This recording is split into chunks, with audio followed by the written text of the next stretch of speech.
C'est une tradition de longue date dans les RPG d'avoir un boss optionnel ou caché dans un jeu qui est d'une difficulté remarquable, un véritable défi pour tester si le joueur maîtrise vraiment les mécanismes et les points forts du jeu. Généralement, ces boss optionnels peuvent être aussi difficiles, si ce n'est plus difficile que le boss final du jeu. Je suis sûr que vous avez plein d'idées qui vous passent en tête, ce qui est certainement le cas, je pense, dans Fear and Hunger aussi. Le sans cœur est probablement l'un des défis les plus difficiles, ou Heartless One en anglais, trouvé dans Fear and Hunger 1 et 2. Faites-moi savoir si vous n'êtes pas d'accord dans les commentaires. Mon expérience, le seul combat de boss qui m'a donné autant de problèmes est la Heartless, le sans-cœur qui combattait les traces de Grogoroth en terminant Fear and Hunger. Mais heureusement, des stratégies similaires ont fonctionné dans les deux cas. Heartless est un boss caché que la plupart des joueurs ne rencontreront pas lors d'une partie régulière. Pour l'invoquer, le joueur devra rentrer dans l'église d'Olmer à travers les fondations de Decay, empêchant le lustre de s'écraser dans le sous-sol. De cette façon, le joueur pourra toujours obtenir la clé rouillée qui est nécessaire pour obtenir l'objet permettant d'invoquer la Heartless en utilisant de la craie pour dessiner un sceau rare sur l'un des cercles rituels de l'église d'Olmer qui vous mènerait à une zone d'un autre monde où vous pourrez utiliser la clé de l'église pour accéder à une cellule où vous trouverez quelqu'un complètement recouvert de chaînes maintenu en place par un cadenas en forme de cœur à l'aide de la clé rouillée qui libérera cette personne, après quoi elle disparaîtra rapidement, ne laissant derrière elle que le cadenas en forme de cœur. Avec ce cadenas en forme de cœur, vous pourrez l'invoquer à partir d'un cercle rituel imparfait. Une fois invoqué, elle défie le joueur dans un tête-à-tête. C'est donc le premier défi majeur que vous devez combattre seul, sans l'aide de dégâts supplémentaires et d'attaques d'une fête complète à vos côtés. La Heartless One fait apparence, elle sortira de la mare de sang formée, elle apparaîtra comme une femme cornue avec de longs cheveux blancs. Elle porte également un body noir, moulant dans une main. Elle tient l'épée de la vertu rouge et dans son autre main, elle tient un trident qu'elle utilise pour lancer une attaque magique aveuglante sur le joueur. On va voir ça dans quelques instants.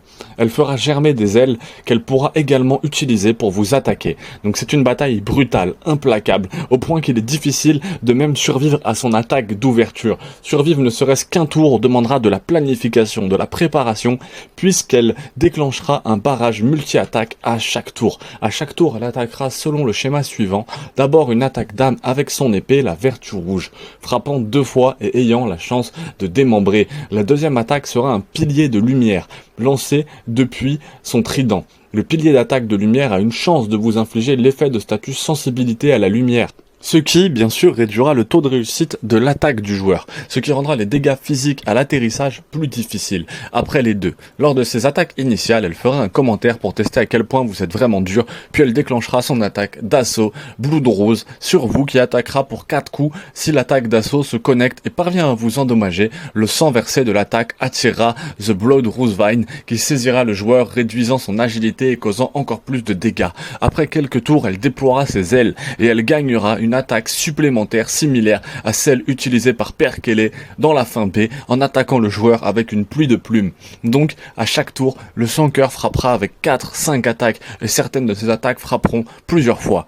La combinaison de ces attaques peut très facilement drainer toute la barre de santé du joueur en un seul tour, en plus de dégâts bruts à chaque tour. Elle aura une chance d'infliger une sensibilité à la lumière, de démembrer le joueur, d'infliger le statut de saignement et également de réduire votre agilité, ce qui vous enlèvera éventuellement votre tour supplémentaire. Afin de l'emporter contre elle, le joueur devra contrer ou annuler tous ses effets, ce qui signifie que le combat nécessitera d'abord une préparation et un équipement approfondi et spécifique afin d'éviter le démembrement.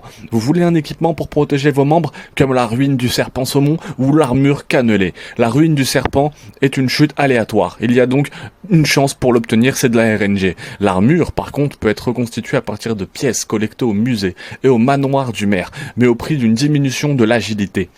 Le statut de sensibilité à la lumière peut être, lui, compensé en s'appuyant sur des attaques magiques, en utilisant des objets et des effets de statut. Le port de lunettes peut également aider à compenser la perte de précision, une chose que j'ai trouvé vitale pour gagner le combat contre ce sans-cœur, contre la RLS, est d'avoir 2 actions par tour, ce qui signifie avoir 16 d'agilité ou plus, ce qui peut être un défi puisque l'armure cannelée et les vignes de rose de sang sembleront toutes deux inférieures à votre agilité. Vous aurez donc pour améliorer considérablement votre agilité pour pour compenser ces deux effets en utilisant les pilules pour animaux de compagnie, la compétence de gravure et l'amulette Small Things. Je recommande d'avoir au moins 21 d'agilité avant le combat, de sorte que lorsqu'il est abaissé, il revient à 16 d'agilité en préservant 2 actions par tour. Les images utilisées pour cette vidéo sont celles justement de super RPG gamer avec la fin C où c'est un speedrun qui permet justement d'aller jusqu'à la Heartless. Donc là il va tomber directement sur la Heartless et le texte bien sûr